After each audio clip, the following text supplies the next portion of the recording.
Buenas tardes a todos, bienvenidos a esta primera clase de preparación para las oposiciones de medio ambiente. Hoy vamos a empezar a ver un clásico que sería el tema relativo a la Constitución española. Vamos a ver solo una parte, como veis ahí, simplemente vamos a ver lo relativo a los primeros títulos, es decir, el título preliminar, el título primero, y después vamos a pegar un salto y nos vamos a ir a los últimos títulos, tanto el título 9 como el título 10. ¿Por qué hacemos esto? Bueno, es como aparece estructurado en vuestro temario, al menos en el temario que tenemos actualmente. Puede que a futuro esto se modifique y los temas, o digamos los títulos de la Constitución, vayan de manera correlativa, pero de momento es lo que hay ahora mismo y yo prefiero verlo de esta manera. O sea que, como digo, vamos a empezar viendo lo que serían los primeros títulos y posteriormente vamos a pegar un salto y nos iremos directamente al título 9 y al título 10. Bien, antes de nada también comentaros que todo lo relativo al bloque común, como sabéis, incluye una serie de normas, de textos legales que serían de aplicación transversal, es decir, no solamente serían de uso exclusivo para las oposiciones de medio ambiente, sino que lo vais a encontrar en otras muchas oposiciones. Ahí veréis tanto la Constitución española como la Ley de Procedimiento Administrativo, la Ley de Organización de la Administración del Estado, es decir, una serie de títulos, de normas que, digamos, son necesarios, cualquiera que sea el puesto que vayáis a ocupar en la función pública. Y es eso lo que vamos a ver en este bloque común. La idea sería no verlo todo de manera seguida, es decir, vamos a ir pegando saltos, vamos a ver partes del bloque común, vamos a ver partes del bloque específico, pero ya digo que en general tenemos que tener en cuenta que, digamos, lo más específico, lo que a nosotros nos entraría, sobre todo si hablamos de supuestos prácticos, sería la parte relativa al bloque específico. Y en cuanto al desarrollo de estas clases, bueno, esto ya seguramente ya lo habremos comentado cuando nos pusimos en contacto, o al menos es lo que suelo comentar, es la primera vez que me preguntan sobre cómo se van a estructurar estos temas. Pero bueno, para el que no lo sepa, en principio la idea sería, en primer lugar, dar una clase introductoria donde vamos a resaltar todos aquellos aspectos más importantes de cada tema. No vamos a verlo punto por punto porque yo tampoco considero que tenga sentido, porque para leerlos directamente ya podéis hacerlo vosotros directamente. Aquí simplemente se trata de explicaros, digamos, lo fundamental, esquematizaros un poco el estudio de este tema. Después tendréis que coger los apuntes y estudiarlos en vuestra casa. Y después también hay que tener en cuenta una cuestión, aunque en principio la mayor parte del contenido aparece recogido dentro de las diapositivas, hay determinados apartados que se hace únicamente referencia a ellos. Puede ser porque se consideran que son de menor importancia o porque, digamos, a veces hace referencia a un listado muy grande que no tendría sentido incluir aquí. Por lo tanto, eso tendréis que juntarlo con las diapositivas existentes. En todo caso, esto sería avisando a lo largo de la explicación del tema. O, en todo caso, sería resaltando también, indicando el artículo donde se encontraría ese contenido adicional. Pero como digo, esto verlo un poco como, digamos, como una introducción, como una primera toma de contacto con el tema, para posteriormente ya ponernos manos a la obra, cogernos el temario, bien sea en una pantalla digital o bien sea impreso, como cada uno considere que le es más cómodo, y ya estudiarlo un poco más en detalle. Y sin más preámbulo, vamos a empezar a ver, como digo, este clásico de las oposiciones, que sería la Constitución española, y antes de meternos en lo que sería el texto articulado, vamos a ver, antes de nada, una pequeña introducción. Aquí esto no es habitual que vaya a caer dentro de las preguntas de tipo test, aunque a veces ha caído alguna pregunta relativa a esto. Si preguntan algo fuera del texto articulado, lo habitual es que, por ejemplo, se vayan a preguntaros por alguna de estas fechas, o cuándo es aprobada, o cuándo se ratifica en referéndum, o cuándo es publicada en el BOE. Eso a veces sí tiene caído en algún examen de tipo test. O a veces es menos habitual, pero os preguntan por la parte dogmática o la parte orgánica, es decir, qué parte de la Constitución se considera parte dogmática o cuál se considera parte orgánica. Y por lo demás, también es importante que conozcáis que la Constitución consta de 169 artículos, que se divide estructuralmente en los apartados que tenéis ahí indicados, es decir, un preámbulo, un título preliminar, 10 títulos, 4 disposiciones adicionales, 9 disposiciones transitorias, una disposición derogatoria y una disposición final. Y también vamos a ver un poco de historia. Aquí simplemente indicar que esto es algo que me imagino que la mayoría ya conoceréis, pero para que no lo sepa, la primera Constitución es aprobada en el año 1812 en Cádiz y a partir de ahí se han sucedido una serie de constituciones a lo largo de los siglos XIX y XX, hasta llegar a la Constitución que tenemos hoy en día, que por resaltar una peculiaridad de esta Constitución, como tenéis ahí, se trataría de la primera Constitución frente a las anteriores que no ha sido impuesta políticamente, sino que es el resultado del consenso entre las distintas fuerzas políticas. Y ahora vamos a ver el preámbulo de esta Constitución española. Esto no sería algo muy importante, yo lo dejaría para un segundo plano. En principio me miraría fundamentalmente el texto articulado y después ya, si tenemos suficiente tiempo, ya me metería un poco más a verlo con más detalle, este preámbulo, pero como ya digo, no es muy importante. Aquí simplemente se trata de una introducción donde básicamente se establece como una serie de objetivos que se busca con la aprobación de esta Constitución española, pero como ya digo, es muy poco habitual que vayan a caer preguntas de esta parte, por lo tanto yo lo dejaría en todo caso para un segundo plano. Y vamos a ver ahora lo que sería ya más importante, que sería el texto articulado. En primer lugar, como vimos al principio, vamos a ver lo que sería el título preliminar. Este se trata de un apartado importante dentro de la Constitución. Como veis aquí en esta anterior diapositiva, forma parte de la parte de dogmática junto con el preámbulo y el título primero. Y aquí básicamente se van a establecer cuáles son las bases del Estado español. Como veis ahí en el primer apartado del artículo 1 se define el Estado a España como un Estado social y democrático de derecho que propugna como valores superiores de su ordenamiento jurídico la libertad, la justicia, la igualdad y el pluralismo político. También se establece que la soberanía nacional reside en el pueblo español, del que emanan los poderes del Estado. Se establece como forma política del Estado español la monarquía parlamentaria. Y también aquí aparece un artículo sobre el que se basa la constitución de las distintas comunidades autónomas que tenemos hoy en día, que se trataría de este artículo 2. Además, tenemos otro artículo relativo a las lenguas oficiales. Como sabéis, la lengua oficial en todo el Estado es el castellano, aunque también se abre la posibilidad de que coexistan lenguas oficiales en determinadas comunidades autónomas.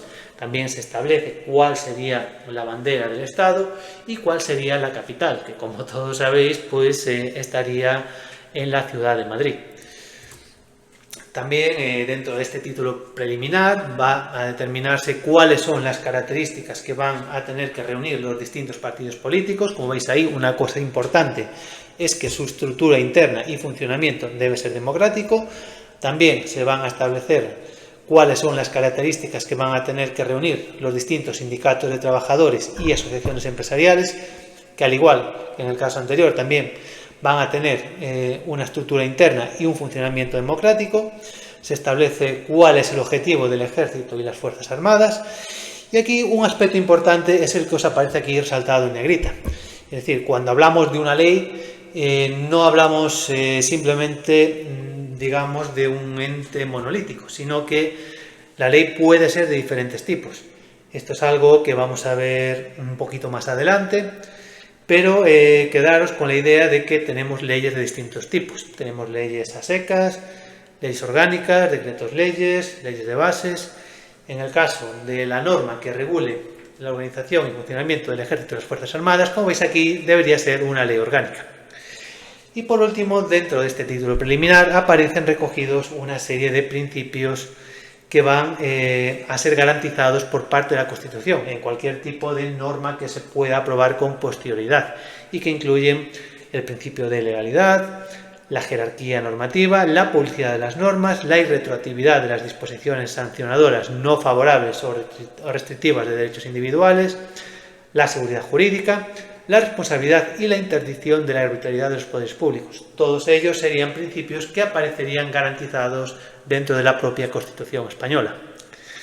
Y con esto dejaríamos listo el título preliminar, que como veis es muy cortito, tiene simplemente 9 artículos. Y ahora vamos a ver el título primero, que este ya sería un poquito más largo. Aquí tenéis que tener en cuenta una cuestión.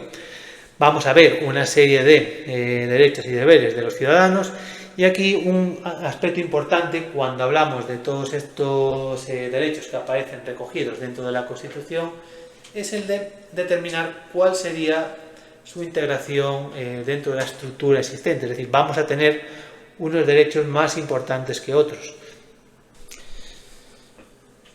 Pero en todo caso, antes de ver un poco más en detalle cada uno de estos derechos y en qué categorías se encuentran incluidos, vamos a empezar a ver el capítulo 1 de este título primero. Si nos venimos aquí al propio texto constitucional, como veis, dentro del título primero se encuentran incluidos varios capítulos. Tenemos un primer capítulo dedicado a los derechos de los españoles y extranjeros. Tenemos un segundo capítulo dedicado a los derechos y libertades, y aquí a su vez vamos a tener dos secciones. En primer lugar, tenemos la sección primera dedicada a los derechos fundamentales y las libertades públicas. Estos van a ser los derechos que se encuentran más protegidos dentro de este título 1. Después tenemos también la sección segunda, donde se incluyen también una serie de derechos y deberes que no estarían tan protegidos como los que aparecen incluidos dentro de la sección primera. Y también vamos a tener incluidos una serie de derechos dentro del capítulo tercero, relativo a los principios rectores de la política social y económica. En este caso van a tener mucha menor importancia que los que acabamos de comentar, aunque aún así también van a gozar de una serie de protección, de una cierta protección de acuerdo con lo que se establezca dentro de la propia Constitución. Pero antes que nada vamos a empezar viendo el capítulo primero. Lo tenemos aquí recogido. Como veis, es un capítulo que se dedica fundamentalmente a dos cuestiones. En primer lugar, lo que se busca es sentar las bases de los derechos que aparecen recogidos dentro de este título primero. Como veis aquí, en primer lugar, se establece que la dignidad de la persona, los derechos inviolables que le son inherentes, el libre desarrollo de la personalidad, el respeto a la ley y a los derechos de los demás van a ser el fundamento del orden político y de la paz social. Esto se establece ya como cuestión general dentro de este capítulo primero. Y además no remite directamente a la Declaración Universal de Derechos Humanos y a los tratados y acuerdos internacionales sobre la materia, que van a ser la base sobre las que se constituyan los distintos derechos que tenemos dentro de este título 1. Y además, dentro de este capítulo primero también se va a diferenciar entre los derechos que van a tener los españoles de origen o que ostenten la nacionalidad y también todos aquellos extranjeros que se encuentran residiendo en nuestro país. Aquí también un aspecto importante es tener en cuenta lo de la doble nacionalidad. Como veis aquí se permite la posibilidad de tener dos nacionalidades siempre y cuando una de ellas pertenezca a algún país iberoamericano o alguno con el que España haya tenido una particular vinculación. En esos casos se podría disfrutar de esta doble nacionalidad. Además, también se establece cuál sería la mayoría de edad, que como sabéis todos sería de 18 años. Y además, como decimos, también se van a establecer cuáles son los derechos que van a tener los extranjeros que se encuentren residiendo en nuestro país. Como veis ahí, los extranjeros gozarán en España de las libertades públicas que garantiza el presente título en los términos que establezcan los tratados y la ley. Solamente los españoles serán titulares de los derechos que aparecen recogidos en el artículo 23, salvo que, atendiendo a criterios de reciprocidad, puede establecerse por tratado o ley para el derecho de sufragio activo y pasivo en las elecciones municipales. Este artículo 23 lo vamos a ver un poco más adelante, pero lo que se establece aquí es la posibilidad de participar de las elecciones municipales a todos aquellos extranjeros que se encuentran residiendo en nuestro país. También se establece las bases en cuanto a la extradición. Como veis ahí, se va a tener al principio de reciprocidad.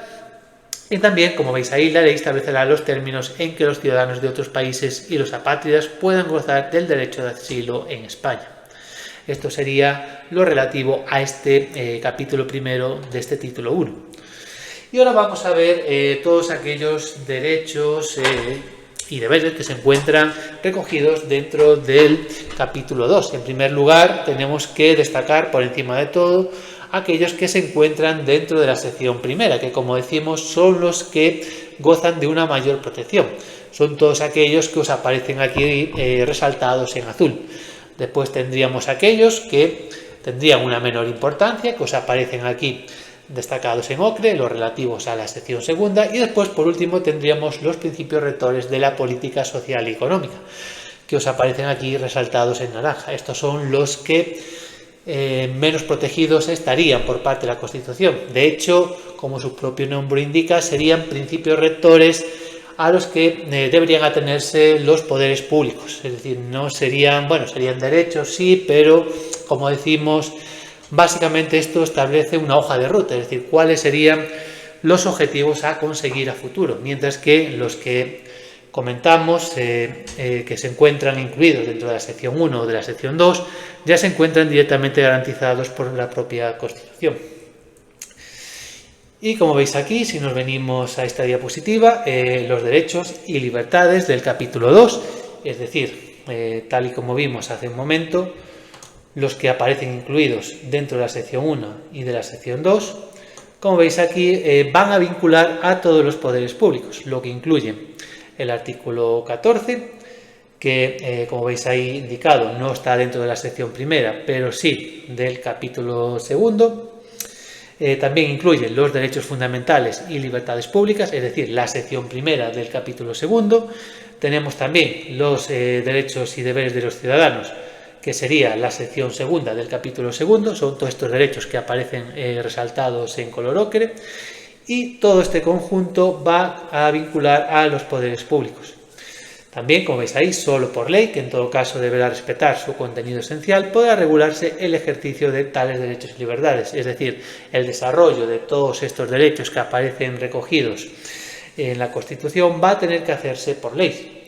Además, todos los ciudadanos van a poder recabar la tutela del artículo 14, es decir, de este que os aparece aquí indicado. Este va un poco por aparte porque también se trata de un artículo importante, aunque no está incluido dentro de la sección primera, pero a efectos prácticos es como si lo metiésemos ahí dentro también. Y aparte de este artículo 14, también para los restantes derechos fundamentales y libertades públicas, es decir, la sección primera del capítulo segundo, en estos casos todos los ciudadanos van a poder recabar su tutela mediante dos maneras diferentes, o bien acudiendo a los tribunales ordinarios mediante un procedimiento basado en los principios de preferencia y sumariedad, o como alternativa podría recabarse la tutela de estos derechos directamente ante el Tribunal Constitucional mediante la interposición de un recurso de amparo, que en este caso también sería aplicable a la objeción de conciencia que aparece incluida dentro del artículo 30 de la sección segunda. Es decir, como veis aquí tenemos una serie de particularidades. En principio, como veis, hay dos vías para recabar la tutela de estos derechos y se podría optar por cualquiera de estas. Y tenemos también que destacar la figura del defensor del pueblo, que como veis ahí se define como un alto comisionado de las Cortes Generales para la defensa de todos los derechos comprendidos en el título primero.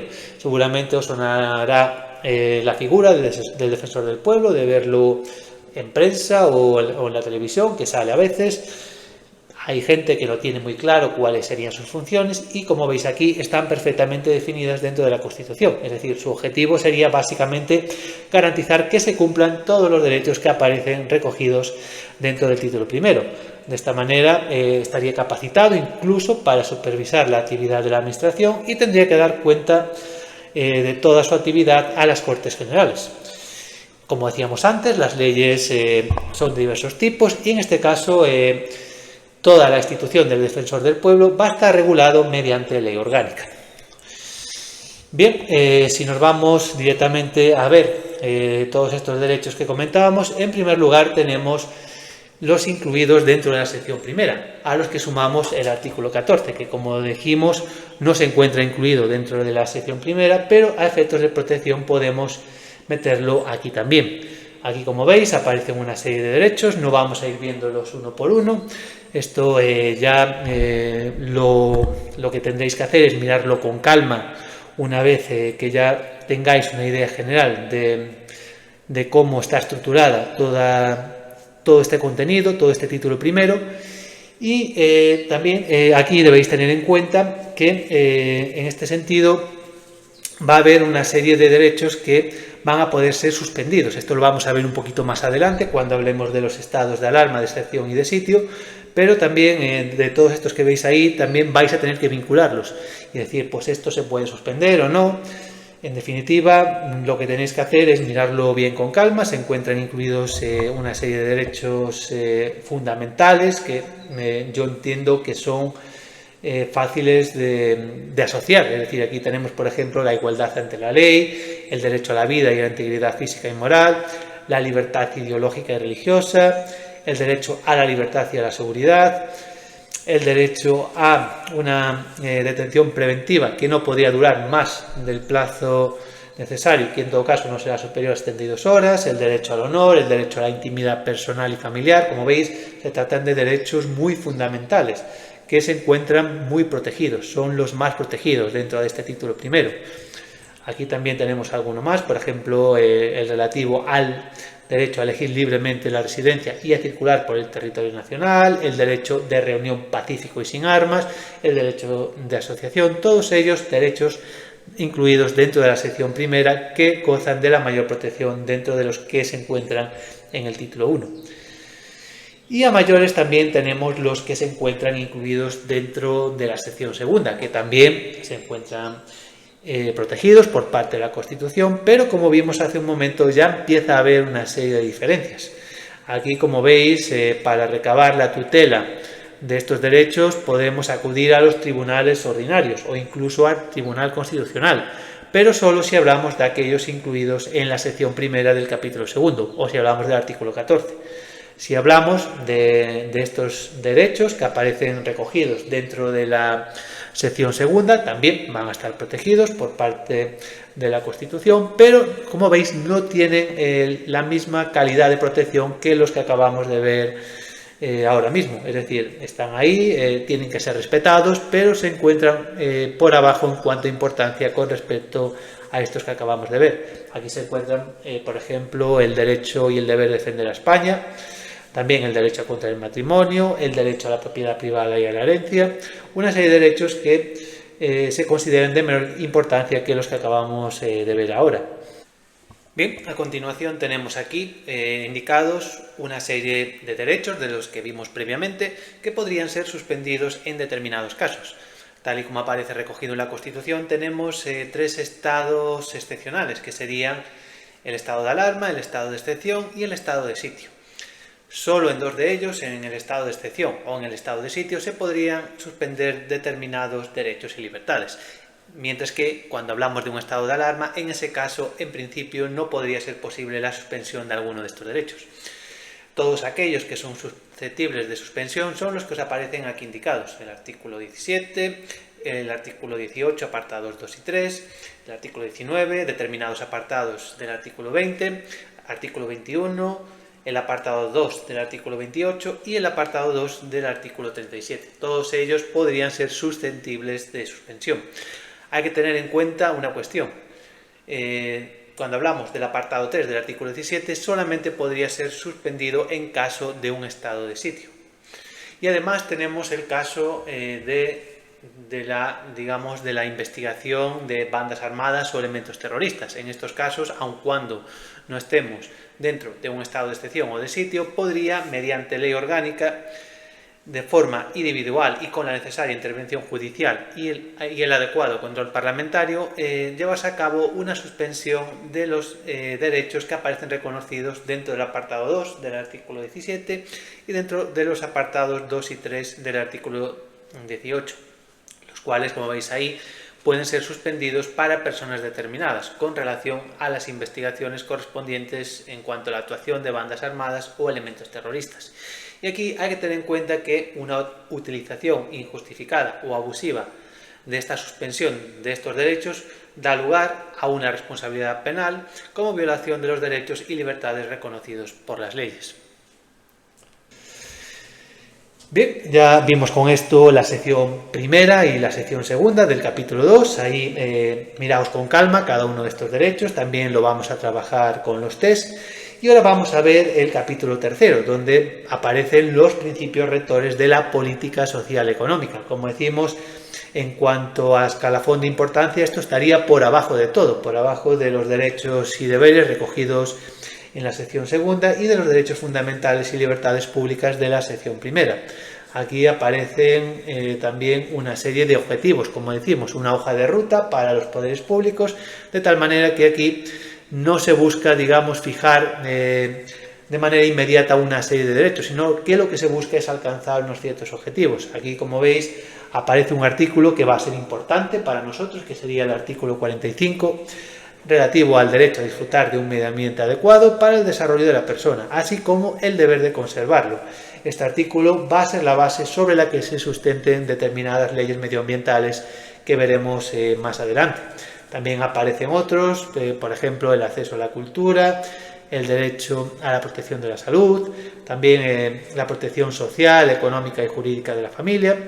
Es decir, aparecen recogidos una serie de derechos, una serie de garantías que, como decimos, van a estar menos protegidos que los que vimos anteriormente. Aquí tenemos también, por ejemplo, el derecho a disfrutar de una vivienda digna y adecuada. Esto mucha gente lo confunde como algo ya garantizado por la propia Constitución y no es exactamente así. A pesar de que aparece recogido dentro del título primero, se encontraría dentro del capítulo tercero, es decir, es un derecho de los menos protegidos. Realmente es una hoja de ruta, es decir, aquí la Constitución fija que los distintos poderes públicos tienen que fijar como objetivo conseguir que todo el mundo pueda disfrutar de una vivienda digna y adecuada, pero no te está garantizando directamente ya dentro de la norma el derecho a tener una vivienda digna, sino que, digamos, fija un objetivo a los poderes públicos para que en un futuro, cuanto más cerca mejor, todos los ciudadanos puedan disfrutar de una vivienda digna y adecuada. Como veis ahí, el reconocimiento, el respeto y la protección de los principios reconocidos en el capítulo tercero informarán la legislación positiva, la práctica judicial y la actuación de los poderes públicos. Y en este caso solo podrán ser alegados ante la jurisdicción ordinaria de acuerdo con lo que dispongan las leyes que los desarrollen. Es decir, aquí, como decimos, van a estar menos protegidos que en los casos anteriores. Y con esto dejamos listo el título primero. Aquí, como decíamos antes, vamos a dar un pequeño salto porque es tal y como aparece estructurado en el temario y vamos a irnos directamente al título noveno relativo al Tribunal Constitucional. Este se trata de un título corto donde básicamente se fijan las bases en cuanto a la Constitución y funcionamiento del Tribunal Constitucional. Y de aquí, como veis, en principio se establece que el Tribunal Constitucional va a componerse de 12 miembros independientes e inamovibles, nombrados por el Rey de acuerdo con las siguientes propuestas, es decir, 4 a propuesta del Congreso por mayoría de 3/5, 4 a propuesta del Senado, también por mayoría de 3/5, 2 a propuesta del Gobierno y 2 a propuesta del Consejo General del Poder Judicial. De todos los anteriores, es decir, de los 12 miembros elegidos, será necesario nombrar un presidente por parte del Rey, teniendo en cuenta que se hará a propuesta del mismo tribunal en pleno y por un periodo de 3 años.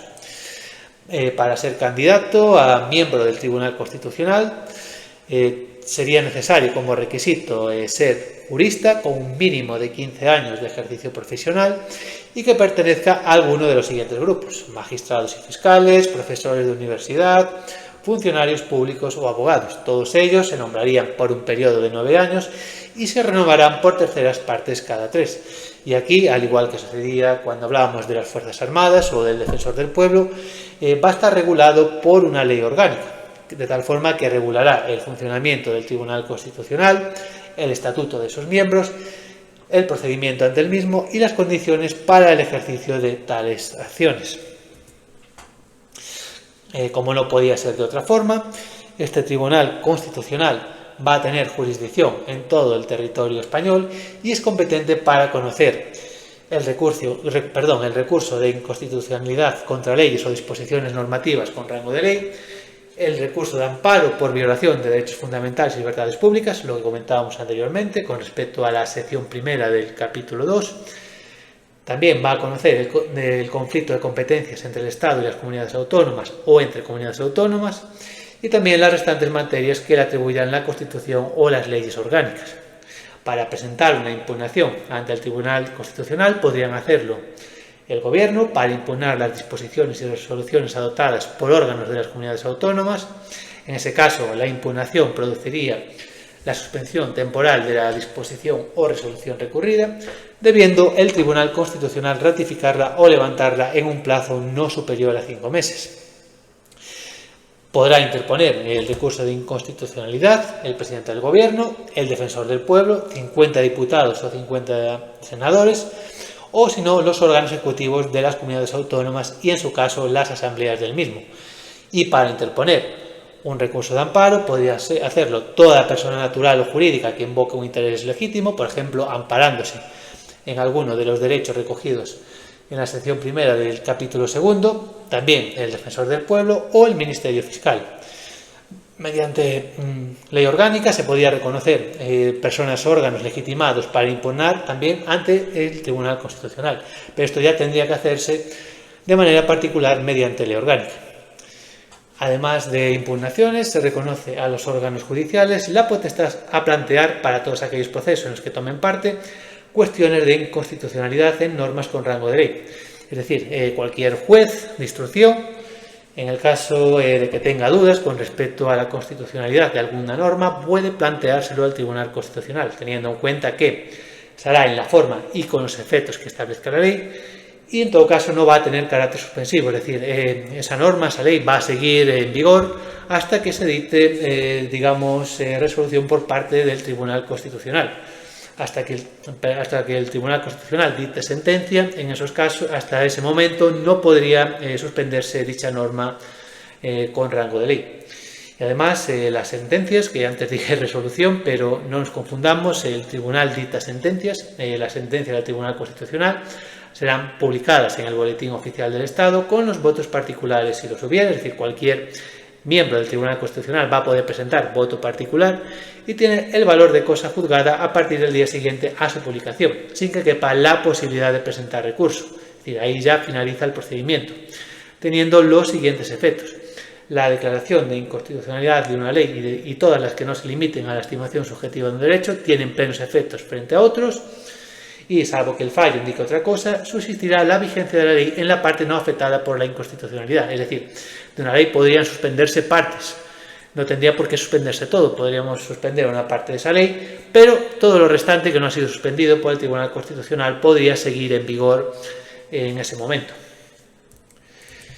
Y con esto dejaríamos listo el título 9. Vamos a ver ahora también otro título cortito, que sería el título 10, relativo a la reforma constitucional. Y aquí simplemente se indica cuál sería el procedimiento para llevar a cabo cualquier tipo de reforma constitucional. Como veis ahí, la iniciativa se llevará a cabo en los términos previstos en los apartados 1 y 2 del artículo 87, es decir, podría llevarse a cabo por las siguientes instituciones: por el Gobierno, por el Congreso o Senado o por la Asamblea Legislativa de alguna de las comunidades autónomas. Serían quienes están legitimados para iniciar un proceso de reforma constitucional.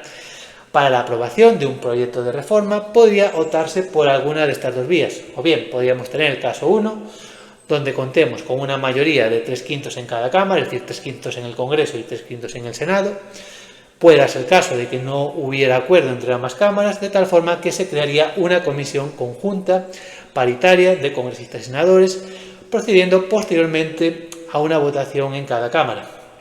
Como alternativa, podría contarse con una mayoría de 2/3 en el Congreso y con mayoría absoluta en el Senado. Esta vía, como veis ahí, estaría prevista por si lo que describimos en el párrafo anterior no prospera, es decir, si no contamos con una mayoría de 3/5 en cada Cámara, de tal manera que la Constitución nos abre esta posibilidad, es decir, contar con una mayoría de 2/3 en el Congreso y con mayoría absoluta en el Senado. Esta sería una de las vías, sería uno de los casos para que podamos hacer una reforma constitucional.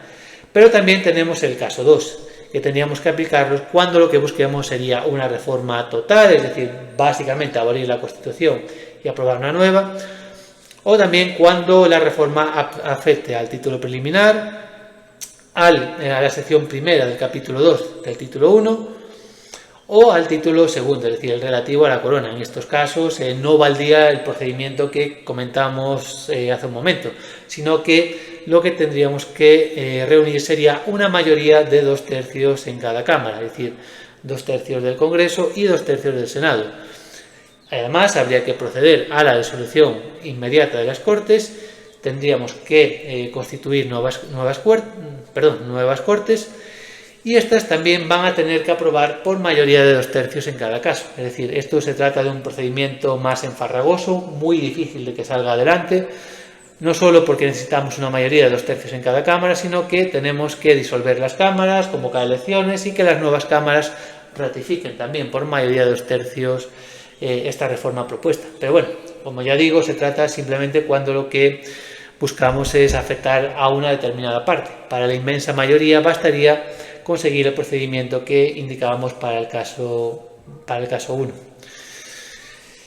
Y una vez que tenemos aprobada la reforma constitucional, siguiendo o bien la vía 1 o la vía 2, podría someterse posteriormente a un referéndum, cuando concurra alguno de estos casos. Si lo solicita al menos un 10% de los miembros de alguna de las cámaras, dentro de los 15 días siguientes a su aprobación, o si no, si estamos en el caso 2, aquí va a ser siempre obligatorio, es decir, va a tener que ser aprobada dicha reforma por 2/3 en cada cámara, tendríamos que disolver las cámaras, que haya elecciones y que las nuevas cámaras también aprueben por mayoría de 2/3 dicha reforma, y además va a ser obligatorio convocar un referéndum para poder aprobar definitivamente dicha reforma. Es decir, como veis, se trata de un procedimiento muy largo y muy complicado de sacar adelante.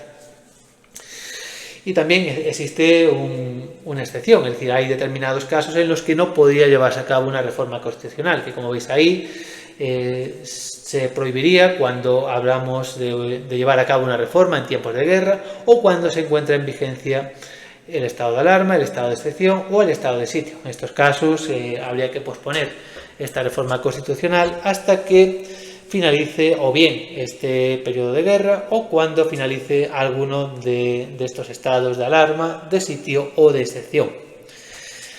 Y con esto dejaríamos listo el título 10º de la Constitución. Con esto ya hemos visto la introducción, vimos también el título 1, vimos el título 9 y el título 10.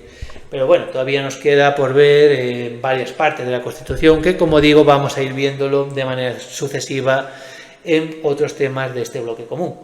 Pero bueno, por ahora lo vamos a dejar aquí. Simplemente desear mucho ánimo con el inicio de esta oposición, tratar de ir dedicándole el mayor tiempo que podáis, y yo lo que os recomendaría también es ir trabajando simultáneamente con los test que se irán facilitando, porque es la mejor forma, creo yo, sobre todo de cara al primer examen, para ir consolidando todo este conocimiento. Pero bueno, como ya digo, desearos mucho ánimo con el inicio de esta oposición y nos vemos en la próxima clase.